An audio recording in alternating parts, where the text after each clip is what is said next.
রাস্তা পার হওয়ার ক্ষেত্রে অন্তুর তেজ ঠিক বিকেলের রোদের মতোই ক্ষীণ। আব্বু তার হাতটা চেপে না ধরলে চলে না। আব্বু রোজ থাকে না সঙ্গে, আজও নেই। এক পথিক চাচার পেছনে রাস্তাটা পার হয়ে দ্রুত রিক্সা ধরল। শীতের রোদ তবু খাড়া দুপুরে তাপ করা। বোরকা হিজাবের আবরণের নিচে ঘামের স্রোত বেয়ে যাচ্ছিল তার। ভার্সিটিতে ছাত্র পরিষদের কি এক প্রোগ্রাম ছিল, সেসবে অন্তুর ভালো রকমের বিদ্বেষ আছে, কারণ হিসেবে বলা যায় তাকে শেখানো হয়েছে এবং বাকিটা নিজস্ব। অন্তুর ধারণা ছাত্রলীগ যাদেরকে দেশের সংখ্যাগরিষ্ঠ অগ্রদূতের নাম দেওয়া হয়েছে তারা মূলত পঙ্গপাল। দলবদ্ধ হয়ে চলা ঘাস ফড়িংয়ের জাতকে পঙ্গপাল বলে। 10-15 লক্ষ একত্রে চলাচল করে এবং কোনো বিঘাখানিক জমির ফসলি ক্ষেতকে আক্রমণ করলে খুব অল্প সময়ে ক্ষেতের ফসল খুব ভালো মতো পরিষ্কার। এক শ্রেণীর লোক অবশ্য এই ক্ষেত পরিষ্কারকে বরবাদ করাও বলবে। তাদের কথা কানে নেওয়া উচিত না। ক্ষেতের ফসল উদ্ভিদের জন্য ভারী। উদ্ভিদকে স্বস্তি দিতেই হয়তো পঙ্গপাল সব ফসল ভক্ষণ করে পরিবেশের ভারসাম্য রক্ষা করে থাকে। অন্তর ধারণা বাংলাদেশের ছাত্রলীগ নামক পঙ্গপাল দেশটা, অর্থাৎ বাংলার আবাদি ক্ষেতের জন্য তেমনই একদল পঙ্গপালের সমান। আম্মার কল এসেছে কয়েকবার। তার ভাষায় খুব জরুরি কাজ। অন্তু জানে কোনো জরুরি কাজটা কিচ্ছু না, কিন্তু ছাত্রনেতাদের মুখ পেটানো মহাবাণী থেকে মুক্তির একটা ছুতো দেয়ায় সে মায়ের প্রতি অল্প কৃতজ্ঞ। দুপুরে ঝাঁঝালো রোদে বাড়ি ফিরে যে জরুরি কাজটা দেখল অন্তু, তাতে তার মাথাও দুপুরের রোদের মতোই উষ্ণ হলো। তাকে দেখতে আসা হয়েছে, প্রায়ই হয় এমন। মেহমানদের তাকে দেখার ধরন সেই জাহিলি যুগের মেয়ে নামক পণ্য কেনা বেচার মতো। এটা অন্তুর নিজস্ব মত। সে বিষয়টাকে পছন্দ করে না। তারা অন্তুর চুল খুলে ফেললো। একটানের শরীরে জড়ানো ওড়নাটা সরিয়ে গলা, বুক, হাত দেখা হলো। না, মেয়ে ফর্সাই আছে।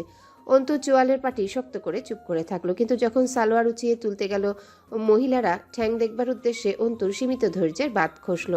সালোয়ার ছাড়িয়ে নিয়ে উঠে দাঁড়ালো। তীক্ষ্ণ চোখে তাকিয়ে স্পষ্ট স্বরে বলল, আপনারা মেয়ে দেখতে এসছেন নাকি হাটে গরু কিনতে এসছেন? পাত্রর মা হতভম্ব হলেন। অসন্তুষ্ট মুখে বলে উঠলেন, ও মা, এ আবার কেমন কথা? মেয়ে দেখতে এসে মেয়ের পা দেখতে যাওয়া কি অপরাধ নাকি? জি না, ঠিক অপরাধ নয়, মূর্খতা। কারণ আমি কোরবানির হাটে তোলা কোনো প্রজাতির গবাদি পশু নই যে সবচেয়ে নিখুঁত আকর্ষণীয় গায়ের রংওয়ালা মাংস বেশি হৃষ্টপুষ্ট দেখে কিনে নিয়ে যাবেন। স্পষ্ট ঝরঝরে শুদ্ধ ভাষা অন্তুর মুখে, কিন্তু ভাষা কর্কশ। পাত্রর ফুপু মুখ কেমন করলেন। কোন দেশি কথা যে মেয়েকে ভালোভাবে দেখা যাবে না? নাকি কোনো দোষ আছে? তাছাড়া কোনো মেয়ে আছে যে পাত্রপক্ষের মুখের উপর এরকমের বদমাইশির মতো কথা বলে? আশ্চর্য! মেয়ে তো দেখছি, দেখতে আসছি, তা দেখব না?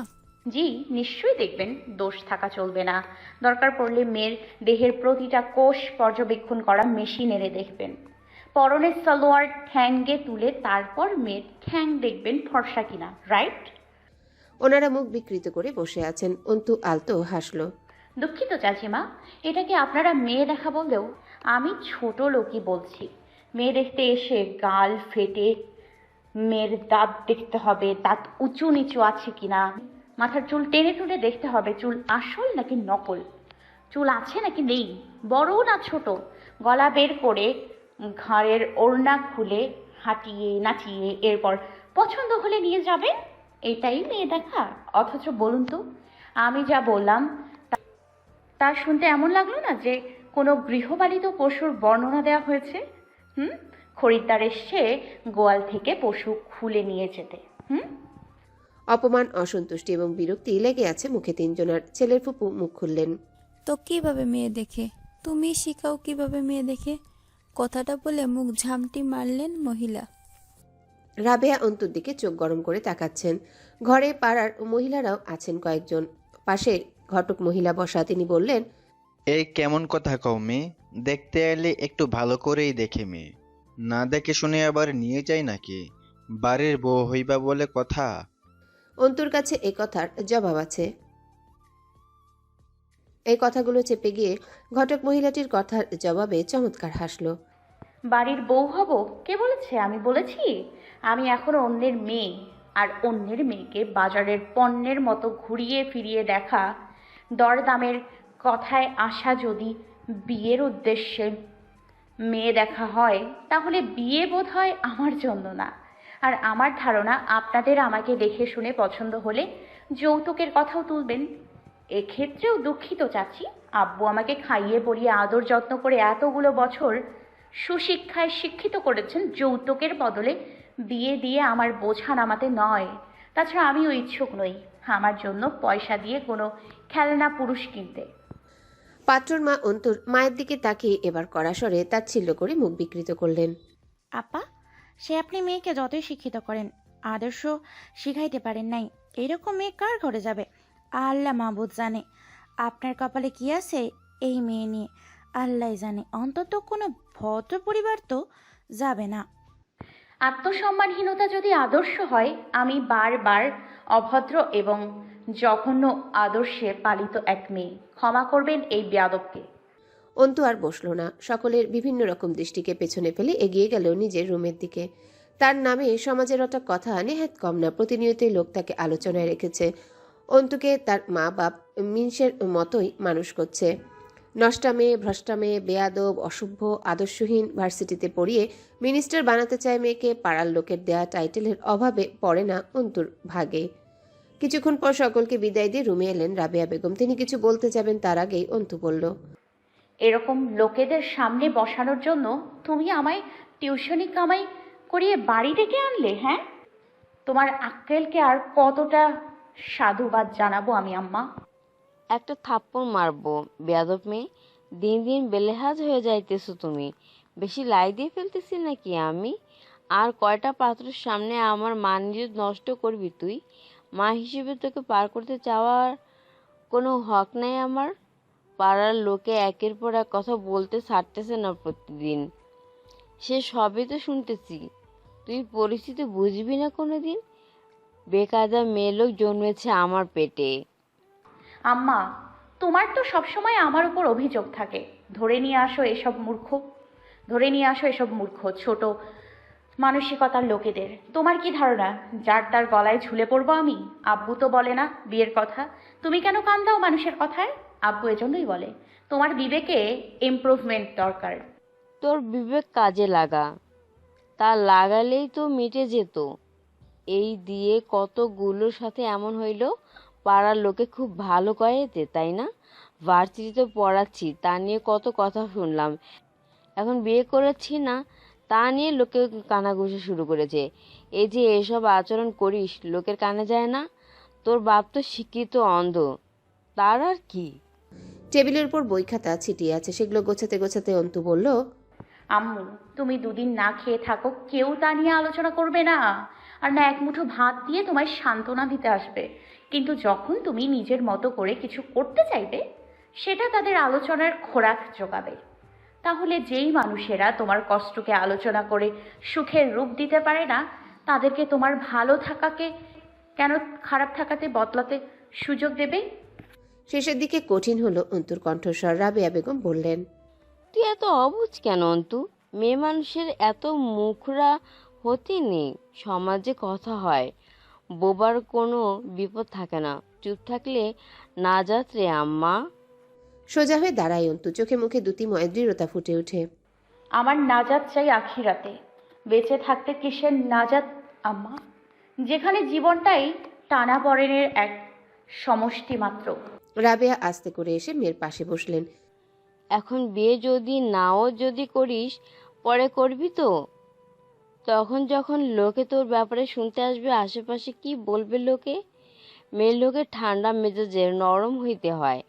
এত কথা, এত যুক্তি, এত প্রতিবাদ তুই বুঝিস না? এসব বিপদ আনে খালি। এইসব কি পড়ালেখা থেকে আসতেছে? আমি কি এত দূর তোরে পড়ালেখা করায় ভুল করছি? কিছুক্ষণ চুপ থেকে মুচকি হেসে শান্ত স্বাভাবিক কণ্ঠে বলল, আমাকে অন্তু থেকে অ্যাডভোকেট মেহজাবিন আরমিন অন্তু হতে এমন বহু চড়াই উতরাই পোহাতে হতে পারে। একজন আইনজীবীর জীবন মুখ বন্ধ আর নির্ঝঞ্ঝাট চলতে পারে না আম্মা।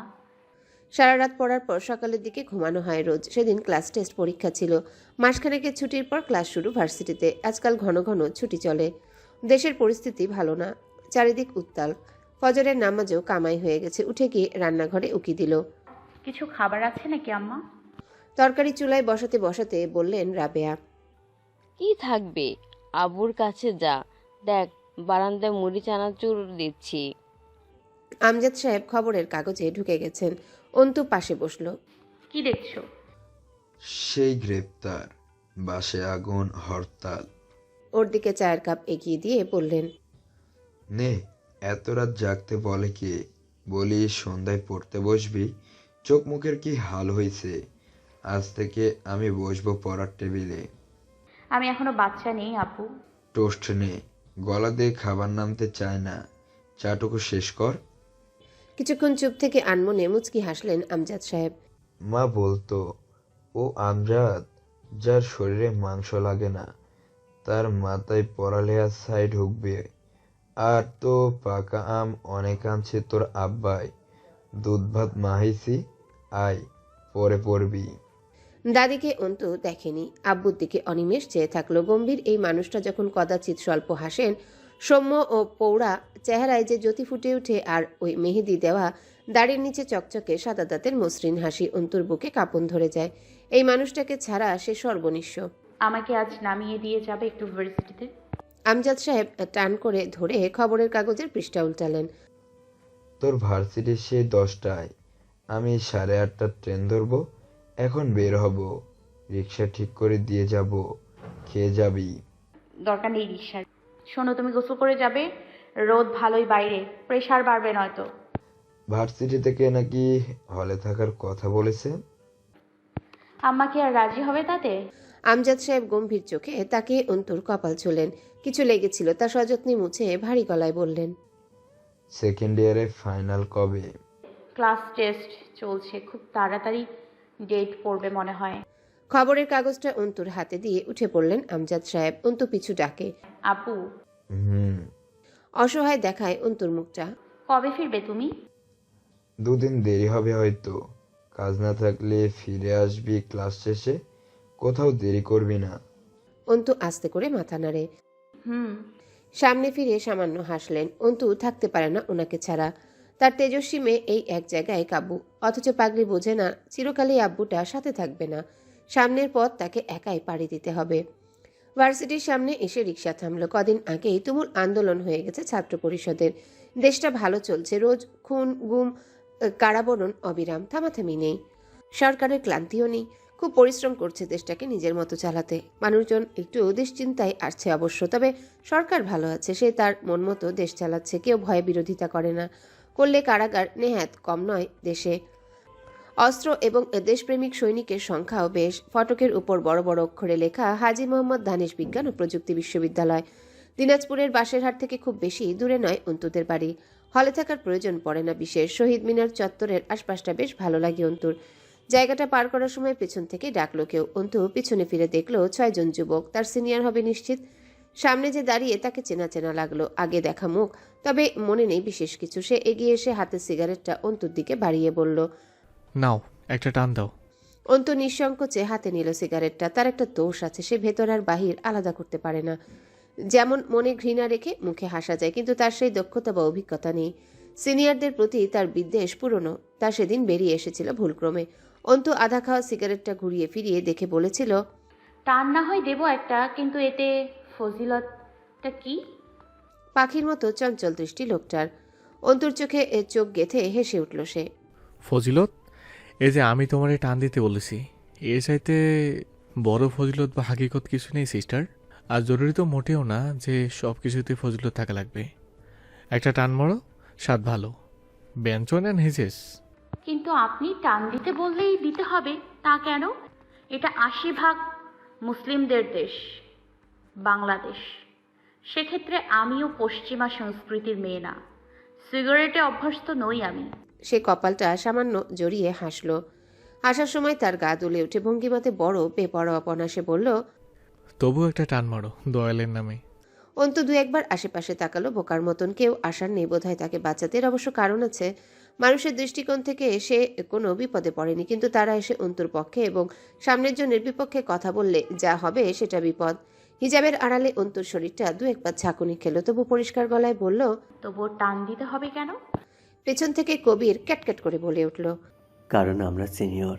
এরপর আর কোনো ফজিলতের খোঁজ করলে তুমি নিখোঁজ হয়ে যাবা। ঠিক বলিনি ভাই? পেছনে ছেলেরা হাসলো। সে বলল, আলবাত সহি কথা কইছি। সকলে দেখছে ওদের। অন্তু মাথা নাড়ল। হুম, সাংঘাতিক ব্যাপার দেখছি। তবে সিনিয়রদের মতো আচরণ আপনাদের একজনেরও নয়।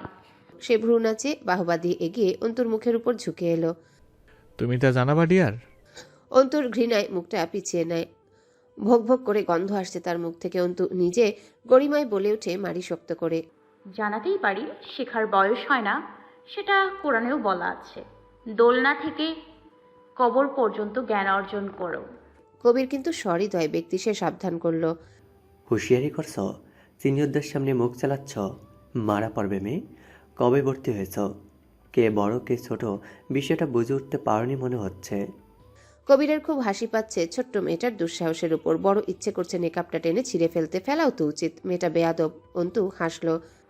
কুকুর ছোট হোক অথবা বড়, তাকে কুকুর বলার সৎ সাহসটুকু থাকা অবশ্যই ভালো গুণ।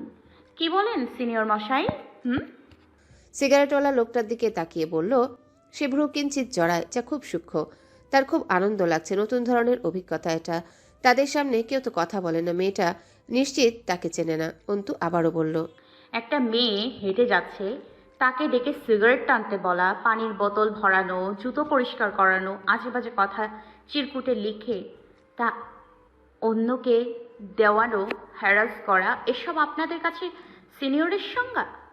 অথচ আমি যে বই থেকে সিনিয়রের সংজ্ঞা পড়েছিলাম, সেখানে লেখা ছিল সিনিয়র হলো শিক্ষক, যে জুনিয়রদেরকে আদব শেখাবে, শিষ্টাচার বোঝাবে, একটা ভুল করলে ধমক দিয়ে ভুলটা শুধরে দেবে, কোনো প্রয়োজনে সাহায্য করবে, ইত্যাদি ইত্যাদি অনেক কিছুই লেখা ছিল।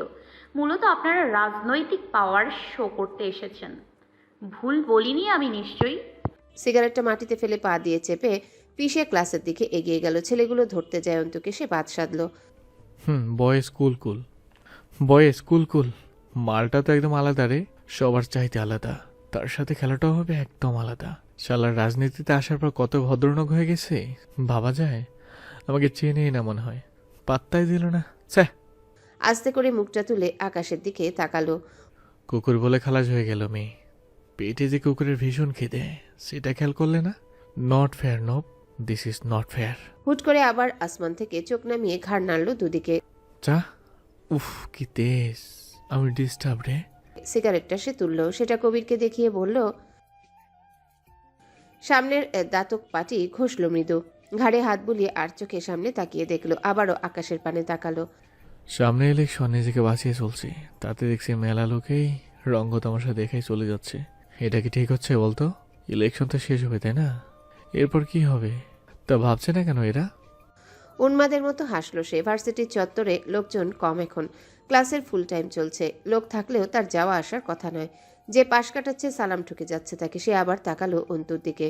অন্তু ততক্ষণে ঢুকে পড়েছে সমাজবিজ্ঞান বিভাগের বিল্ডিংয়ে। পরদিন ক্লাস শেষে ভীষণ ক্লান্ত অন্তু। ডিপার্টমেন্টের প্রফেসর ডেকেছেন। ডাকার কারণ স্পষ্ট নয়। অন্তুকে পিয়ন থামালো দরজার সামনে। দাঁড়ান আপনি, স্যার বিজি আছে, মিটিং চলতেছে ভিতরে। ভেতর থেকে প্রফেসর ইউসুফ সিরাজির কণ্ঠস্বর শোনা গেল। ভেতরে আসতে দাও ওকে। অন্তুর একটু সন্দেহ হলো কোনো গুরুতর বিষয় নয় তো। ভেতরে প্রবেশ করে সালাম জানালো। ইউসুফ সিরাজি মাথা নাড়লেন। এসো। আরও কয়েকজন বড় বড় শিক্ষক রয়েছেন কক্ষে এবং টেবিলের সামনে ডান পাশে চেয়ারে বসে আছে এক লম্বা মতো পুরুষ, পরনে পাঞ্জাবি, মুখে চাপদারি। এলাকায় এক নামে বড় ভাই, যার মুখভঙ্গি একদম স্বাভাবিক।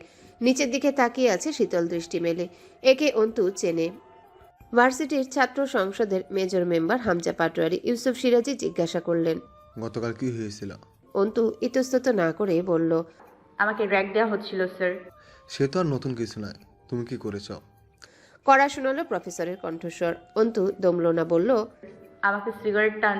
আহা, ব্যাপারটা যেন শুনতে আগ্রহী নন স্যার। তুমি কি করেছো সেটা বলো। অন্তু স্যারের সম্মান বিনয়ের সঙ্গে তবে দৃঢ় কণ্ঠে বলল। আমাকে ধূমপান করতে বলা হয়েছিল স্যার, আর তাতে অভ্যস্ত নই আমি, তাই সিগারেটটা নিয়ে ফেলে পা দিয়ে নষ্ট করে দিয়েছি। মুখভঙ্গি শক্ত হলো প্রফেসরের। চোখ পাকালেন তিনি। চাপা স্বরে ধমকে উঠলেন। এই শিখেছ? কার সঙ্গে এই আচরণ করেছো? কোনো জ্ঞান আছে সে বিষয়ে? অভদ্র মেয়ে, সিনিয়রদের সঙ্গে এই আচরণ শিখেছে এতদিনে? ভার্সিটিতে আসো বেদবি শিখতে, আদবের পাড়ায় নি ভিতরে।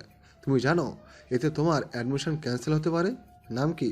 অন্তু অবাক হলো। উল্টো তাকে ব্ল্যাকমেল করা হচ্ছে।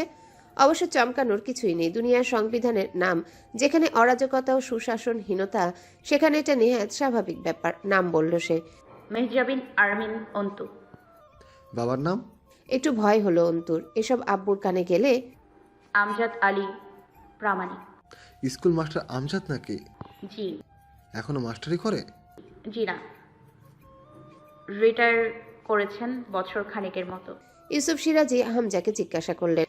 হামজা, তুমি কিছু বলবে? হামজার মুখভঙ্গি দুর্বোধ্য। বোঝার চেষ্টা করলো অন্তু, অথচ বিশেষ অভিব্যক্তি নেই মুখে। অন্তুর দিকে তাকালো না একবার চোখ তুলে। মৃদু একবার ঘাড় নেড়ে দাম্ভিকতার সাথে ডান হাতের তর্জনী আঙ্গুল তুলে ইশারা করলো অন্তুকে বের হয়ে যেতে। জলদ গম্ভীর প্রতিক্রিয়া তার, যেন নেহাত অনিচ্ছুক সে অন্তুর সাথে কোনো প্রকার কথা বলতে। কক্ষ থেকে বেরিয়ে অন্তু থমকালো। সে কি কোনো অনিশ্চিত ঝামেলায় জড়িয়ে যাচ্ছে? একটা অজানা বিষণ্ণতা টের পেল সে ভিতরে, যা যুক্তিহীন হলেও মনে হচ্ছে আবার কিছু একটা খোঁচাচ্ছে ভেতরটায় খুব। হামজা পাটোয়ারি কেন বসেছিল ওখানে? আজ প্রথমবার অন্তু হামজাকে এত কাছ থেকে দেখলো। আগে দেখেছে বিভিন্ন পোস্টার এবং প্রোগ্রামের ব্যানারে, নয়তো ভার্সিটি প্রোগ্রামে বক্তব্য দেওয়া বা নেতৃত্ব প্রদানের সময়। শহীদ মিনার চত্বর পেরিয়ে যাবার সময় মেলি ডাক কানে এলো। মেয়েটা পরিচিত নাম তানিয়া, ওর 2 ইয়ার সিনিয়র। এগিয়ে গিয়ে বলল, জি আপু। গতদিন আবার কি হয়েছে ভার্সিটিতে? অন্তু বসলো সিঁড়ির উপর। গতদিন আবার কেন? এর আগেও কি কিছু ঘটেছে নাকি ইউনিভার্সিটিতে? কোন ইয়ারে জানো তুমি? Second year. ও আচ্ছা, ছুটিতে ছিলে তোমরা। ভার্সিটিতে হওয়ার কি কোনো কমতি আছে? একের পর এক হয়। তোমার কি হয়েছে গতদিন জয় আমিরের সঙ্গে? জয় আমির? প্রশ্নটা খুব অপছন্দ হলো তানিয়ার, বিরক্ত হলো। 2 বছর ভার্সিটিতে পড়ছো, এবার কি বলবে জয় আমিরকেও চেনো না নাকি? ভার্সিটির ছাত্রলীগের সম্পাদককে চেনো না? কাউন্সিলরের ছেলে হামজা পাটোয়ারিকে চেনো না? জি চিনি। আরে জয়কে, হামজার ফুফাতো ভাই জয় আমির। ও আচ্ছা। তানিয়ার জয়ের হুলিয়া বর্ণনা করতে শুরু করলো। 2 বছর আগে এখান থেকে অনার্স শেষ করেছে। শ্যামলা বর্ণের, লম্বা করে, তুতনির কাছে একটা তিল আছে, গলায় চেন, তাতে জেল লাঠার আছে, ডান হাতে ঘড়ি পরে, বাম হাতে ব্রেসলাইট। অন্তু সেসব শুনতে ইচ্ছা করছিল না। বুঝলো যে তাকে সিগারেটে টান দিতে বলেছিল সেই জয়। আর শুনতে চাইল না এই বিশদ বর্ণনা। দ্রুত মাথা নাড়ল। জি এবার চিনেছি। কি করেছে ওরা তোমার সঙ্গে? এমনভাবে কথাটা বলল তানিয়া যেন কোনো বিশেষ গোপন রহস্যের ব্যাপারে খোঁজ করছে। অন্তু বলল, বিশেষ কিছু নয়, র‍্যাগ দিয়েছিল। এবার তানিয়া আরো সতর্ক হয়ে উঠল। আরে লজ্জা পাচ্ছ কেন? আমি কাউকে কিছু বলবো না, এসব হতে থাকে। বলো কি করেছে ওরা তোমার সঙ্গে? আশ্চর্য, লজ্জা পাওয়ার প্রশ্ন কেন উঠছে? বললাম তো সাধারণ র‍্যাগ দিয়েছে। হয়ে আর কি সব হয়ে থাকে। তাচ্ছিল্য করে হেসে উঠল তানিয়া সহ পাশের মেয়েগুলো। তানিয়া মুখ বিকৃত করে বলল, কেন? তুমি বোধহয় জানো না র্যাগিংয়ে মেয়েদের সাথে কি কি করা হতে পারে। জি জানি, তবে আমার সঙ্গে তেমন কিছু হয়নি। তানিয়া কেমন অবিশ্বাস্য দৃষ্টিতে তাকায়। তাই নাকি? যাক, তা যদি সত্যি হয় তো ভালো, কিন্তু তুমি কি করেছো? তোমাদের নিয়ে কানাঘুষা চলছে ভার্সিটিতে, তোমার সাহস বেশি হয়েছে নাকি? কানাঘুষার মতো কিছু তো হয়নি। আর সাহসের কি আছে এতে? যা আমার পছন্দ নয় তাতে আমি স্টাফ মানা করে দিয়েছি। মেয়ে, তোমার তো মাথায় দোষ আছে মনে হচ্ছে। তুমি সিনিয়র সাথে বেয়াদবি করে এসে বলছো কানাঘুষার কিছু হয়নি। হয় তুমি পাগল, নয় বোকা, অথবা দুঃসাহসী বলা যায়। কিন্তু এখানে দুঃসাহস টেকার না। তুমি সিনিয়রের সাথে এরকম অবাধ্য করলে কোন সাহসে? জয়কে তো দেখেছো, তাহলে আসলে চেনো না তুমি? ভার্সিটি থেকে ঘাস কাটতে আসো, খবর বা রুলস কিছুই জ্ঞানে রাখো না নাকি?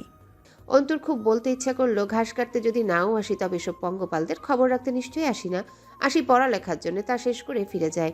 চেপে গেল, শঙ্কিত হয়ে উঠেছে ইতিমধ্যে ভেতরটা। ভয়টুকু সে চাপলো ভেতরে। মেয়েগুলো একে অপরের দিকে তাকালো, একটু তাচ্ছিল্য করে হাসলো সকলে। তানিয়া বলল, এর আগেও বহু মেয়ে ভার্সিটি ছেড়েছে জয়ের কারণে। তোমরা তখন অ্যাডমিশন নাওনি, তখন জয় সেকেন্ড ইয়ারে ছিল বোধ হয়। একটা মেয়ে হলের ছাদ থেকে পড়ে আত্মহত্যা করেছিল। ওরা কি করেছিল মেয়েটার সঙ্গে জানা নেই, কিন্তু একটা কথা পরিষ্কার, জয় এক অভিশাপ। আবার ভালো কেন? রাজনীতিকে চাল বোঝো না, সমাজসেবা কাজ বাজ করে দুই ভাই মিলে। পুরো ছাত্র সংগঠনে বেশ ভালোই যোগান দেয় দুজন। ত্রাণ, চিকিৎসা, স্বাস্থ্য, দুর্যোগ এসব বহু অবদান আছে ওদের। এরিয়ার লোকেরা মনোযোগ কেড়ে নিয়েছে নিজের নেতৃত্বের জেরে, অথচ বকাটে পানা ছাড়তে পারেনি। তবে সেটার কোনো প্রমাণ থাকে না, বুঝলে? অন্তু একটা ছোট্ট শ্বাস ছেড়ে জিজ্ঞাসা করলো। আমাদের ছুটির মধ্যে কি হয়েছিল ভার্সিটিতে? তানিয়া চারিদিকে ভালোভাবে তাকালো কয়েকবার, বেশ কিছুক্ষণ চুপ রইল, এরপর নিচু আওয়াজে বলল, শোনো, তুমি এখনো ছোট, এত বোকার মতো চলবে না। পরিস্থিতি বুঝে চলতে হয়, নয় মারা পড়বে। হামজার বাপ কাউন্সিলর এলাকার, তা তো জানো, আর হামজা রাজনৈতিক নেতাকর্মী। আমাদের কমন রুমে আয়া সালমা খালাকে তো চেনো? ওনার বাড়ি হামজাদের ক্লাবের পাশে। ওনার ছোট ছেলের হঠাৎ করে কি থেকে যেন আঘাত পেয়ে কি হলো, পায়ে ক্যান্সার হলো। এরপর নাকি খালার বাড়ির জায়গার অর্ধেক দাম নিয়ে পাওয়া দলিল এক হিন্দুর কাছে বন্ধক রেখেছিল। বলা চলে বিক্রি করেছিল, তবে সত্য ছিল খালা নির্দিষ্ট সময় টাকা পরিশোধ করলে জায়গা ফেরত পাবে, যেহেতু বসত বাড়ি। কিন্তু চিকিৎসা করেও সে ছেলে বাঁচেনি, আর 1 বছর সময় ছিল। খালা সেই সময় টাকা পরিশোধ করতে পারেনি, তার উপর প্রতি মাসে কড়া সুদে টাকা জমা পড়ে জমির পুরো দাম উসুল হয়ে গিয়েছিল ওই লোকের। ওই লোক এরপর জায়গাটা খালাকে না জানিয়ে অন্য কারো কাছে বেচে দিয়েছিল। তার এসে টাকা দিতে থাকলো বাড়ি খালি করার। খালা সময় চেয়ে নিয়েছিল, কিন্তু পরে বিচার সালিসি বোর্ডের কাছে চলে গেল। মানে মেয়র, কাউন্সিলর, এলাকা মাতব্বর, সমাজসেবকরা সব ছিল। সবশেষে নাকি বিশাল ঝামেলা হয়েছিল। পরে হামজা আর জয় মিলে সালমা খালাকে সময় দিয়েছে আরও কিছুদিন। তখন খালার বড় ছেলের বউ বাপের বাড়ির জায়গা বিক্রি করে এনে টাকা দিয়েছিল কাউন্সিলর হুমায়ুন পাটোয়ারির কাছে। পরে খালার টাকা নিয়ে আসেনি। এরপরে বেশ কয়েকবার হামজা ভাই বাড়ি খালি করতে বলেছিল খালাকে, তারা যায়নি। তাদের যাওয়ার জায়গা নেই। কয়েকদিন হলো খালার মেয়ে আঁকিকে পাওয়া যাচ্ছে না। লোকে বলছে এদের মধ্যে কেউ হয়তো আঁকিকে তুলে নিয়ে গেছে। জানা নেই মেয়েটার সঙ্গে কি হয়েছে, কি হালে আছে।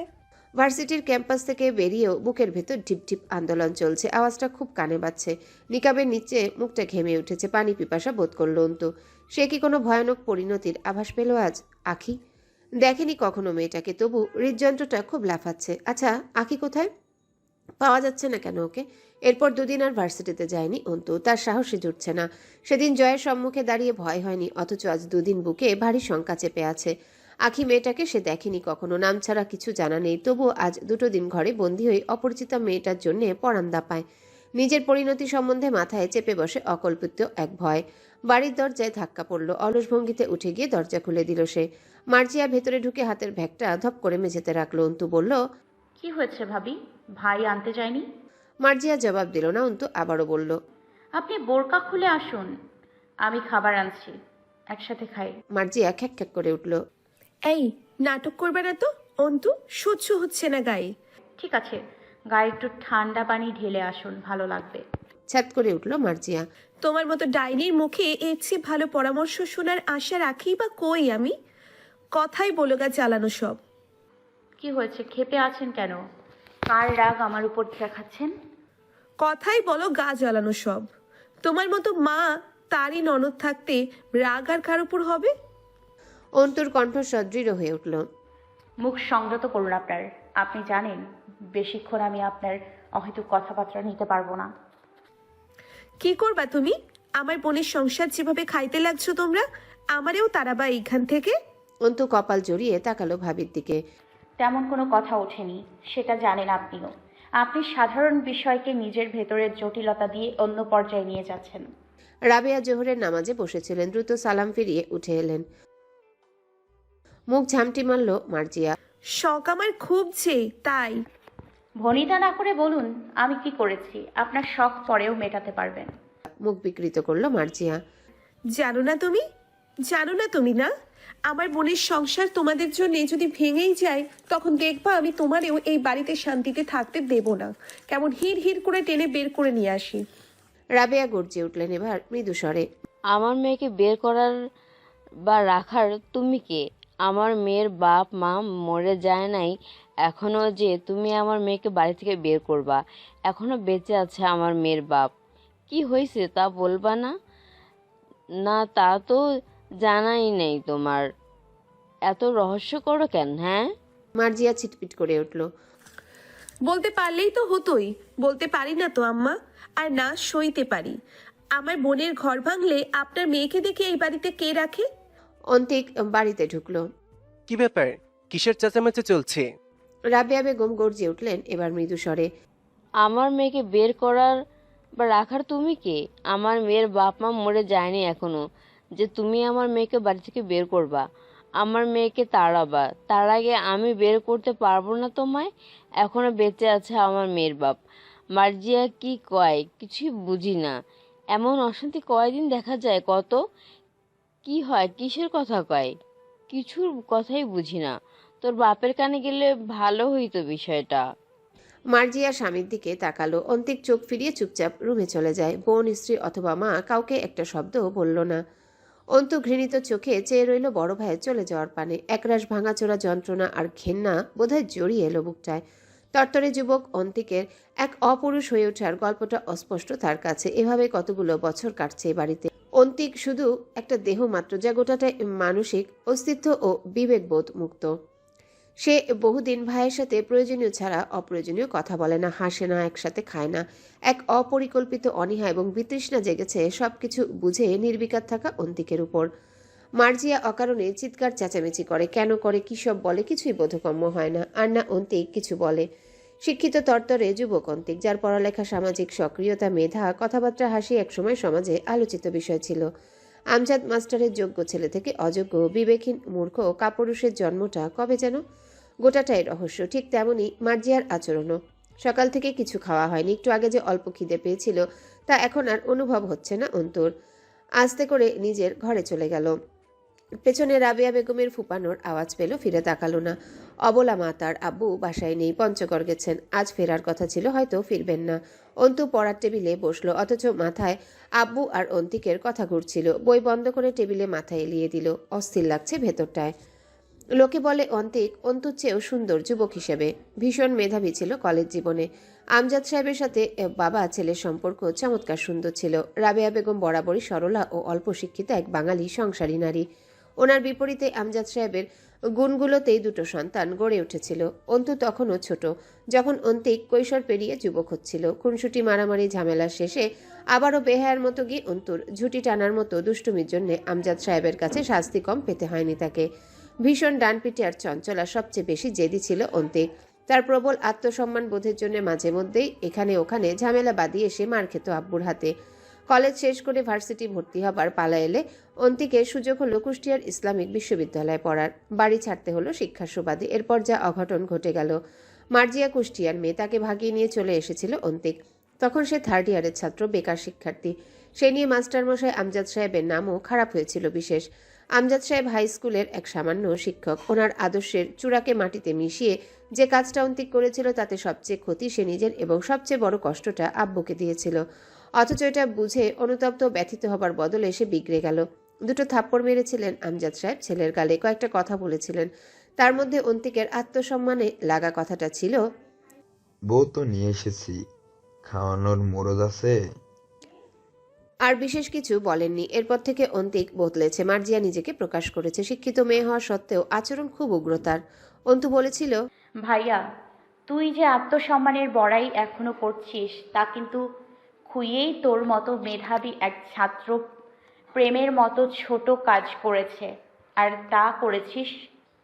তা করেছিস ভালো। এই ভরা ক্যারিয়ারকে গাঙ্গে ভাসিয়ে বাপ মায়ের মন ভেঙে বউ ঘরে আনাটা কোনো আত্মসম্মান বোধ জ্ঞানের পরিচয় ছিল না। ব্যাস, আর না প্রাণের আব্বু না অন্তু। কারো সঙ্গে কথা নেই। কি করছে, কি হচ্ছে সবটাতে নির্লিপ্ত, নিঃশব্দ। অথচ মার্জিয়ার উগ্রতা ও খিটখিটে মেজাজ দিনের দিনই লাই পাচ্ছে।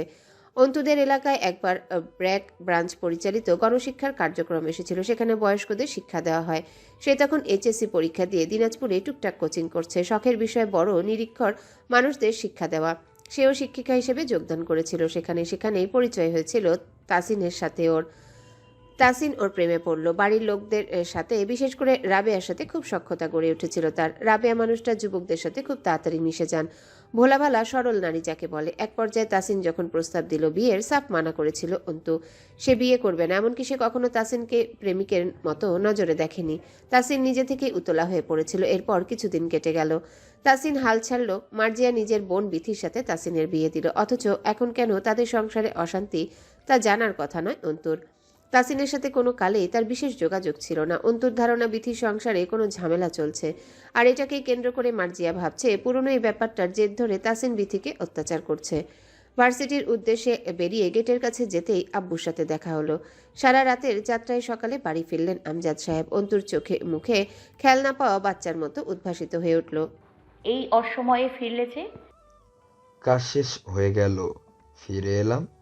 অন্তু, খেয়ে বের হচ্ছিস নাকি না খেয়ে? অন্তু চোরের মতো মাথা নোয়ায়। আমজাদ সাহেব ধমকে ওঠার আগে অন্তু বলল, আব্বু, তোমার গ্রামের জমি বিক্রি করার এমন কি বিশেষ দরকার পড়লো বলনি এখনো আমায়? গম্ভীর মুখে বললেন আমজাদ সাহেব। সব কথাই শুনতে হবে কেন? পড়ালেখার মনোযোগ নষ্ট হবে এসব সাংসারিক বিষয় মাথায় আনলে। মন দিয়ে পড়। অন্তু অসন্তুষ্ট চিত্তে তাকায় আব্বুর দিকে। তিনি বললেন, ভাড়া আছে কাছে? অন্তু মাথা নাড়ল। আমজাদ সাহেব শার্টের বুক পকেট থেকে 50 টাকা বের করে অন্তুর হাতে দিলেন। সাবধানে যাবি, ক্লাস শেষে দেরি করবি না, তাড়াতাড়ি ফিরে আসবি। অন্তু একটু সপ্রতিভ হলো। এ কথা বলছো কেন আব্বু? ক্লাস শেষে কোথাও কাজ আছে কোনো? না, নেই। তাহলে আর দেরি করার কি আছে? এমনিতেও ভার্সিটির চত্বরে আজকাল ভালো চলছে না। রিকশা থেকে নেমে ভাড়া মিটিয়ে অন্তু এগিয়ে গেল গেট দিয়ে। অন্যরকম লাগছে কিছু একটা।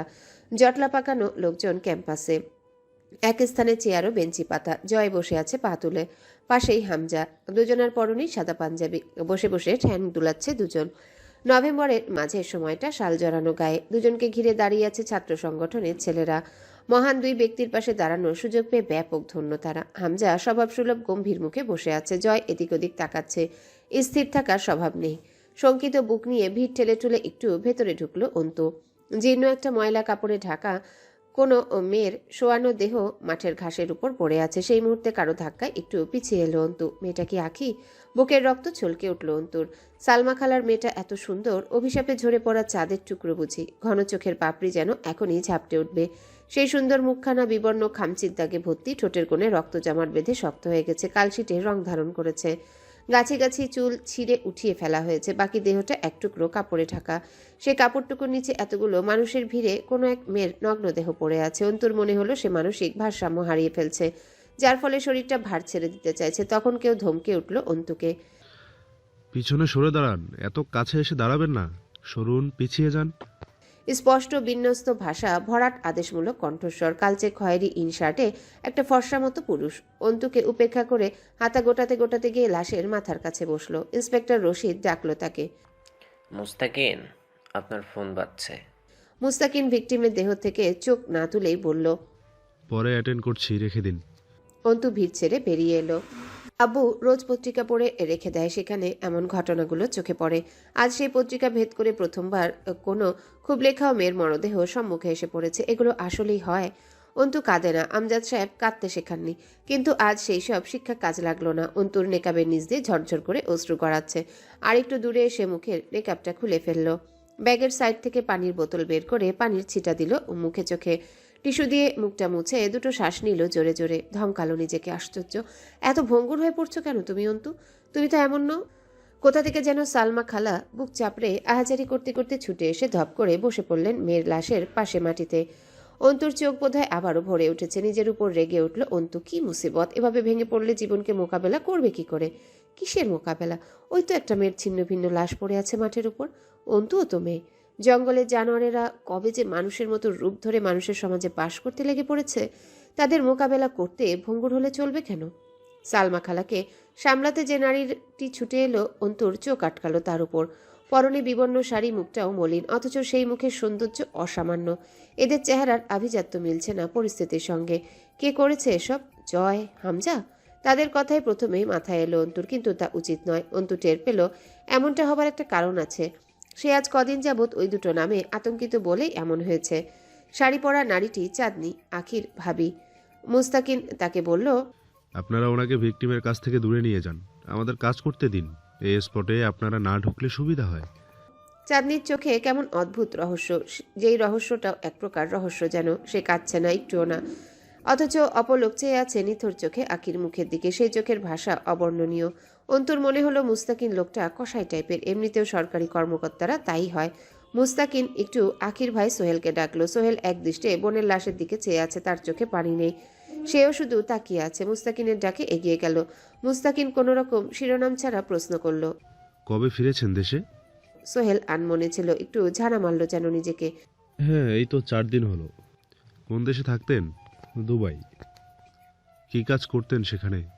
রাজমিস্ত্রি আর শাটারিংয়ের কাজ করতাম। আখিকে লাস্ট কবে দেখা গেছিল বাড়িতে?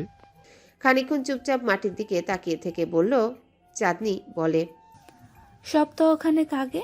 নিজেদের সামলান এবং আমাদের সাহায্য করুন তদন্তের কাজে। এভাবে কান্নাকাটি করে কোনো রকম বিচার পাবেন বলে মনে হয়? শক্ত করুন নিজেদের। এক প্রকার ভয় খেয়ে গেল সোহেলের চেহারায়। না স্যার, কোনো বিচার লাগবে না তো। আমরা তো কোনো বিচার চাই না। আপনি খালি আমাদের বোনের লাশটা দেন, বাড়ি নিয়ে যাই। কারোর বিরুদ্ধে অভিযোগ নাই আমাদের। মুস্তাকিন ঠোঁটে ঠোঁট গুজে নিচে তাকালো। কেউ হুমকি দিয়েছে আপনাদের? না না, হুমকি দেবে কে? তাদের কথোপকথন ছাত্রছাত্রীরা শুনছিল। মুস্তাকিন দূর থেকে জয় ও হামজার দিকে তাকিয়ে জিজ্ঞাসা করল, কাউকে সন্দেহ করছেন? সোহেল আবারও দ্রুত মাথা নাড়ল। না। কণ্ঠস্বরে প্রাণ নেই, নিষ্প্রভ গলার স্বর। মুস্তাকিন বাম হাত পকেটে গুজে বলল, এসে থেকে শুনছি সকলের ধারণা কাজটা পাটোয়ারি পরিবারের 2 ছেলে করেছে। আপনাদের কি ধারণা? না না স্যার, ওনারা কেন এই না না স্যার, ওনারা কেন করবেন এইসব? ওনারা তো সব ঠিক করে দিতে চাইছিলেন। আমরাই উঠি নাই বাড়ি থেকে, এখন চলে যাব, ঝামেলা মিটে যাবে। অগোছালো অযাচিত কথা সোহেলের। বোনের মরদেহ পড়ে আছে বিশ্ববিদ্যালয় প্রাঙ্গণে, তারা বাড়ি খালি করার স্বীকারোক্তি দিচ্ছে। চরম ঘাপলা বিষয়টায়, আবার সহজও বলা চলে। খুব বেশি ভয় পেয়েছে হয়তো, অথবা কিছু লুকানোর চেষ্টা, গা বাঁচানোর চেষ্টা। মেয়েটা গণধর্ষণের শিকার, এবং ধর্ষণটা অপ্রকৃতিস্থ কারো দ্বারাই সংগঠিত হয়েছে। আখির দেহ তাই বলছে।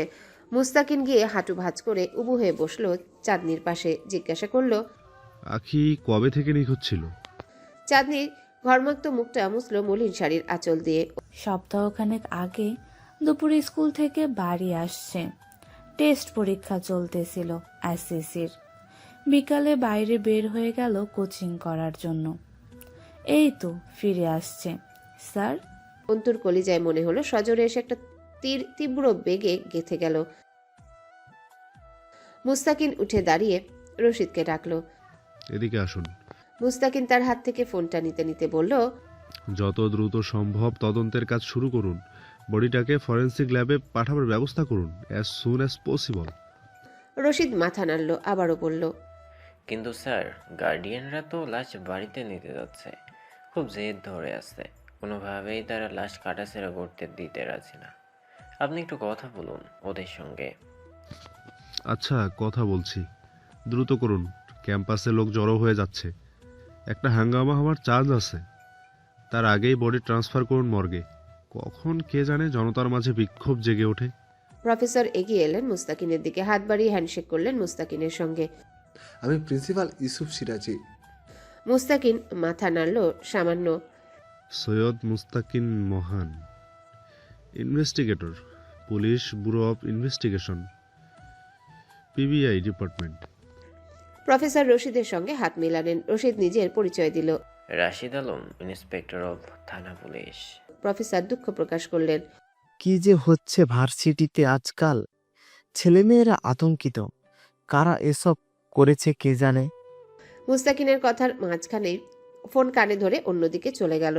রশিদ প্রফেসরের কথায় অনিচ্ছাকৃতভাবে হু হ্যাঁ ঘাড় নাড়াতে থাকলো। মুস্তাকিনকে দেখে হামজা উঠে দাঁড়িয়ে হ্যান্ডশেক করলো। জয় কোনো মতে ফোন থেকে মাথা তুলল। Good job officer. মুস্তাকিন সামান্য হাসলো অদ্ভুত ভঙ্গিতে। Thank you.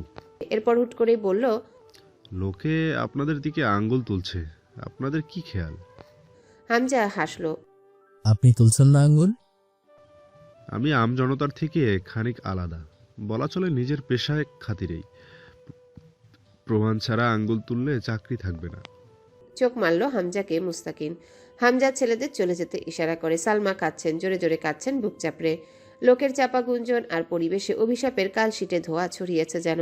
জয় জবাব দিল মুস্তাকিনের। আপনার চাকরি ধরে আমি রক্ষা করব, তাহলে আঙ্গুল তুলে জেলে ভরবেন না তো?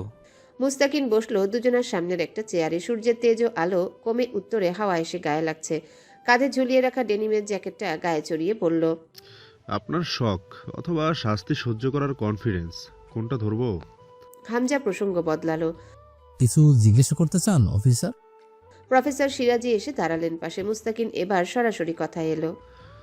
আপনারা আমাদের ডেকেছেন সকাল 8টার দিকে, তাহলে এখানে লাশ ফেলে রেখে যাওয়া হয়েছিল ঠিক কখন, সে ব্যাপারে কোনো ধারণা আছে? হামজা মাথা নাড়ল। তা জানে না কেউই। আমাকে কল করা হয়েছে, তখন আমি ঘুমেছিলাম। ছেলেরা কল করে জানালো। জয়ের দিকে ফিরল মুস্তাকিন। জয় মাথা ঝাঁকালো। ভাই আমারে জায়গায় নিয়ে আসছে, আমি ঘুমাচ্ছিলাম।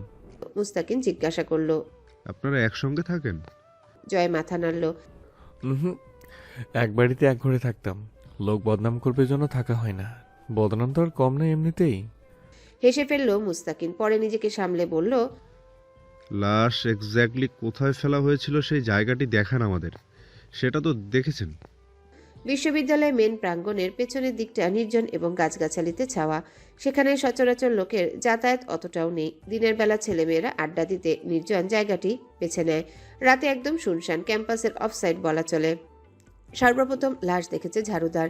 সে প্রথমে বুঝতে পেরেছিল না ওটা লাশ। কোনো মতে ওড়নাটা জড়ানো ছিল লাশের দেহে। পরে কে বা কারা যেন বিশ্ববিদ্যালয়ে প্রাঙ্গণে এনেছে। এটা সকালে এসে থানা পুলিশের কাছ থেকে শুনেছে সে। মুস্তাকিন দেখলো পুরো আশপাশটা। জয়কে বলল, আপনার চোখে প্রচুর ঘুম দেখছি, লালচে হয়ে আছে। রাতে ঘুমাননি মনে হচ্ছে, এখন একটু বিশ্রাম প্রয়োজন। মুস্তাকিনের কথাটা দ্বারা কিছু নির্দেশ করলো। জয় চাদরটা গা থেকে খুলে গলায় পেঁচালো ওড়নার মতো করে। হেসে বলল, রাতে ঘুমানোর অভ্যাস এমনিতেও নেই আমার।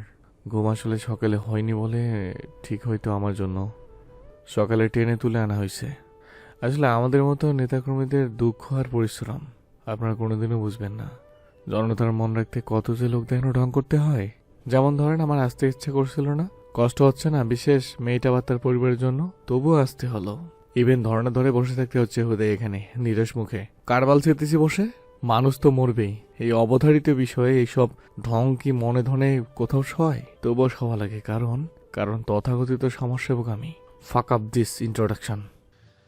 আপনি মানছেন আপনি তথাকথিত সমাজসেবক? সাব্বির জয় চাদরটার গলা থেকে হাতে কবজিতে জড়াতে জড়াতে বলল, না মানার কি আছে? আমি ভালো না তা লোক জানে, আর তা কি আমি জানার আগেই জানে? আমি জানছি, তারপর লোকেরে জানাইছি, তখনই লোকে জানছে। মুস্তাকিন কিছুক্ষণ চুপচাপ চেয়ে থেকে জয়কে জিজ্ঞাসা করে, তাহলে আপনাকে সন্দেহের তালিকায় রাখবো? এই কেসে সাসপেক্ট হিসেবে থাকতে থাকতে উল্টোপাল্টা কিছু প্রমাণ হয়ে গেলে ফাঁসি হয়ে যাবে যে তুমি এটা মরে গেছে। এত তাড়াতাড়ি মরে কি লাভ? মারবো এরকম কোনো কেস দিই, তবে একটু বয়সকালে। এখনো বিয়ে শাদী করি নাই, বিশেষত বাসরটা এখন মারা ঠিক না, এটা থেকে বাদ রাখেন আমায়। মুস্তাকিন হামজাকে বলল, কাউন্সিলর সাহেবকে একবার থানায় আসতে বলবেন বিকেলে। আপনি আসলেও পারেন।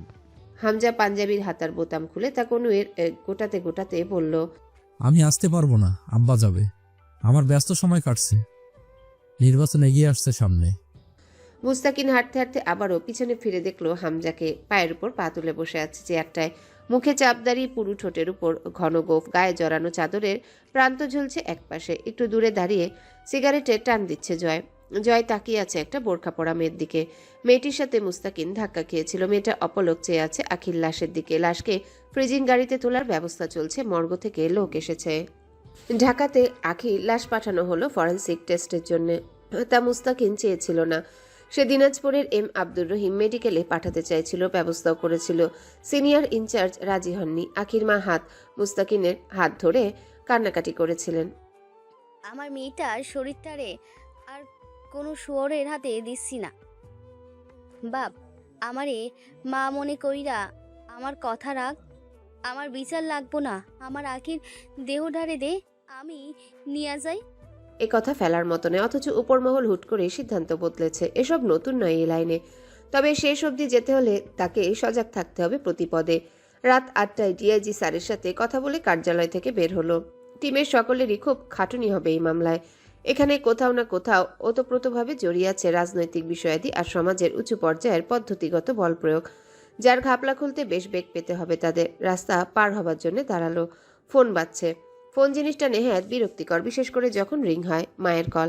এখন পুরো দিনের ফিরিস্তি চাইবে, খাওয়া, গোসল, শরীরের যত্ন, বাড়ি ফেরার তারিখ। কল রিসিভ করলো না। ক্লান্ত শরীর ফ্ল্যাটে ফিরে গোসল দিয়ে এরপর নিজেই একবার কল করে নেবে। বিকেলে থানায় কাউন্সিলর হুমায়ুন পাটোয়ারি এসেছিলেন। মুস্তাকিন গিয়েছিল সেখানে। সে প্রশ্ন করলো হুমায়ুন সাহেবকে, আপনি ভিকটিমের পরিবারকে জায়গা থেকে উচ্ছেদ করতে চাইলেন, এরপর তারা গেল না। তার মেয়ের সঙ্গে এমন কিছু ঘটল, সন্দেহ যদি আপনার উপর যায় তা নিয়ে বক্তব্য কি আপনার? হুমায়ুন পাটোয়ারি হাস্যোজ্জ্বল কণ্ঠে জবাব দিয়েছেন, উচ্ছেদ করা কোনো কঠিন কাজ না মুস্তাকিন, আর এমনও নয় তা আমি পারতাম না। তাই এরকম একটা সহজ ব্যাপারে তার সঙ্গে এমন খারাপ কিছু করার প্রশ্নও ওঠে না। তারা সময় চাইছে, আমি দিছি, না উঠলে উঠাই দিতাম, যেহেতু এইটা আমার কাজ। কিন্তু তাই বলে এমন কিছু। মুস্তাকিন ঠোঁট উল্টে ধীরে ঘাড় চাকালো। আপনার প্রতিপক্ষ দল কে? হুমায়ুন পাটোয়ারি পান খাওয়া দাঁত বের করে চমৎকার হাসলেন। সহজ হিসাব, আগেরবার যে মেম্বার ছিল এই এলাকার সে, আর এইবার যেহেতু আমি বা হামজা মেয়র পদপ্রার্থী হয়ে নির্বাচনে দাঁড়াবো, তাইলে বর্তমান মেয়র সাহেবও বলা চলে আমার বিরোধী। সে কিন্তু আবার আমার বেয়াইয়ের ভাই লাগে।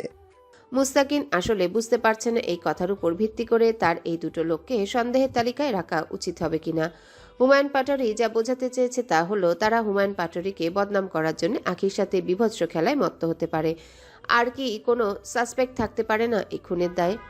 আখির পরিবারের সাথে একটা বিশদ আলোচনা দরকার। হতে পারে আরও কেউ কোনো সাহায্য করতে পারবে। কোমর বেঁধে নামতে হবে। তার আগে ল্যাব টেস্টের রিপোর্ট চাই। আরও জিজ্ঞাসাবাদ করতে তথ্য প্রয়োজন, যেটা ফরেন্সিক টেস্টের পর আসবে। দুবার দুপাশে মাথাটা ঝাঁকি দিল। গাড়ি চালাচ্ছে সহকারী মাহমুদ। হোটেল দেখে তাকে বলল, গাড়ি থামান। মাহমুদ গাড়ি থামালো। মুস্তাকিন নেমে গিয়ে হালকা পাতলা কিছু খাবার কিনে নিল।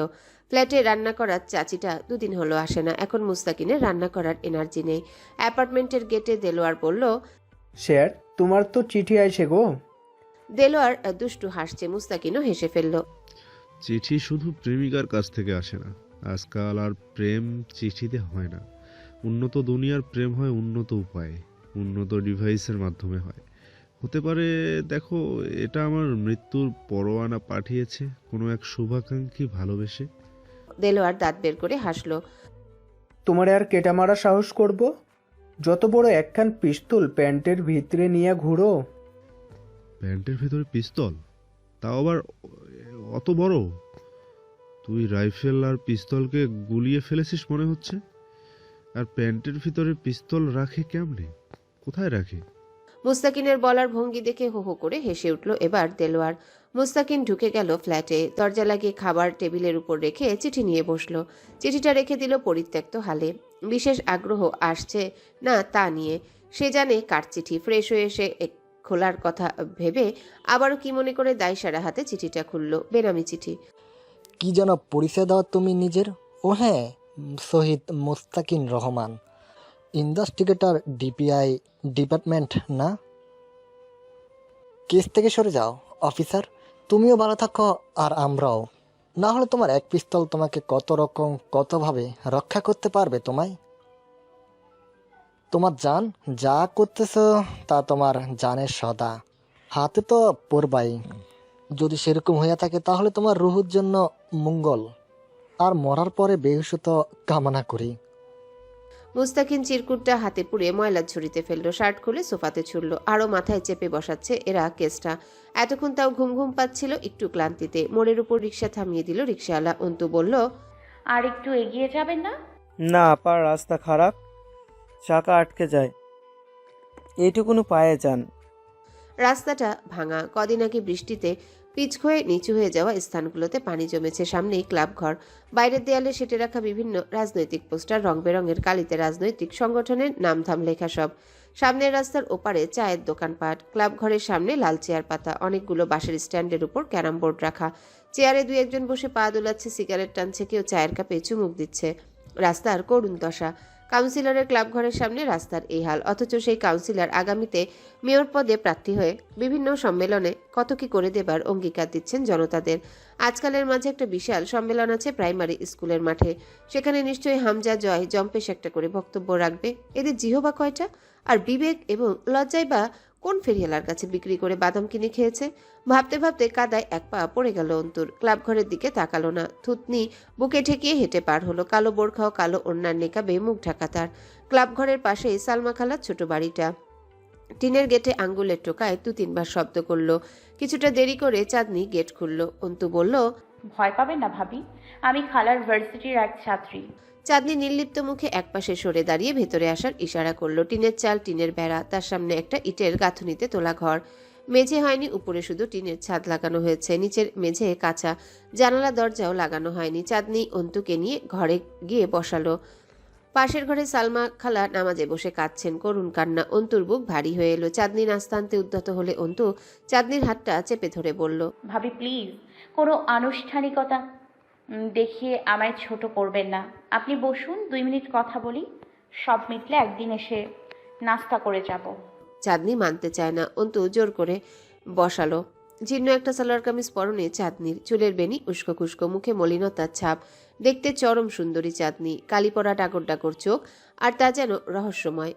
নাম কি তোমার? অন্তু বলে ডাকে সকলে। আমিও তাহলে তাই বলে ডাকবো। একটু হাসলো চাঁদনি। হাসিটা অদ্ভুত আর সুন্দর। যদি আগেই চলে যেতেন এখান থেকে, তাহলে হয়তো আখির এই হাল হতো না বোধ হয়। মলিন হাসলো চাঁদনি প্রত্যুত্তরে। বহুদিন থেকে ক্লাবের ছেলেদের নজরে পড়েছিল আখি। আখিরে খুব জ্বালাতো ওরা। যাওয়া আসার সময় আজে বাজে কথা বলতো। একবার ক্লাবের একজন বাড়িতে আসছিল তার কোনো বড় ভাইয়ের সাথে আখির কুপ্রস্তাব নিয়ে। আম্মা তারে একটা থাপ্পড়ও দিয়েছিল। অন্তুর জিজ্ঞাসা করতে ইচ্ছা করলো, আপনি যে টাকাটা ফেরত নিয়ে গেছিলেন মেম্বার সাহেব, তা দিয়ে অন্য কোথাও তো জায়গা কিনে নিয়ে চলে যেতে পারতেন। চাঁদনি হাসলো আবার, কেমন যেন দেখাচ্ছিল চাঁদনির হাসি। তুমি ঘটনাটা লোক মুখে শুনেছ তাই না? অন্তু জবাব দিল না। চাঁদনি বলল, পুরাটা আর আসলটা শোনো নাই। এখন শুনি, আপনি বসুন। চাঁদনি তাকায় অন্তুর দিকে। আমি বলবো। অন্তুর চাঁদনিকে ভীষণ অন্যরকম লাগছিল। চাঁদনি বিছানার উপরে ছড়িয়ে ছিটিয়ে থাকা কাপড়গুলো ভাঁজ করতে করতে বলল, আমি বাপের বাড়ির পাওনা জায়গা আর বিয়ের গয়না বেচে আমার ভাইয়ের সাথে নিয়ে মেম্বারের কাছে গিয়েছিলাম টাকা ফেরত দিতে। তারা নিল না?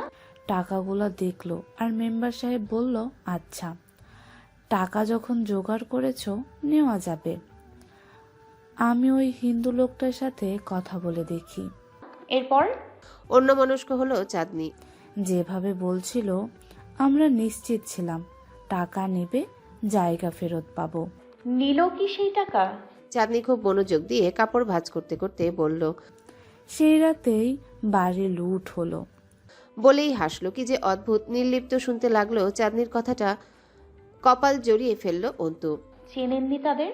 চাঁদনি হাসি মুখে কাপড়গুলো একপাশে রেখে বলল, তুমি কখনো ডাকাতি দেখোনি না? না, দেখিনি। ওরা মুখোশ পড়েছিল, আর চিনলেই বা কি। যাবার সময় অস্ত্র দেখাইয়া খুব ভালো করেই সাবধান করে গেল, আর আমরা সাবধান হয়ে গেলাম। একবার সাবধান না হলে হারাইয়াই গেছে একটা। অন্তু বুঝলো না শেষ কথাটা। চাঁদনি কি আখির মেজো ভাইয়ের কথা বলছে যে ক্যান্সারে মারা গেছে? এখানেও এক রহস্য রইল। চেয়ে রইল ক্ষণকাল চাঁদনির নির্বিকার মুখটার দিকে। অসীম ধৈর্য আর বুঝ মেটার। এমন নিম্নবিত্ত পরিবারের এত শীতল মস্তিষ্কের একটা বউ, তার চোখের চাহনি, কথা বলার ধরন, মুখের ভঙ্গিমা, সবই যেন অসাধারণ, একটুও সাধারণ নয়।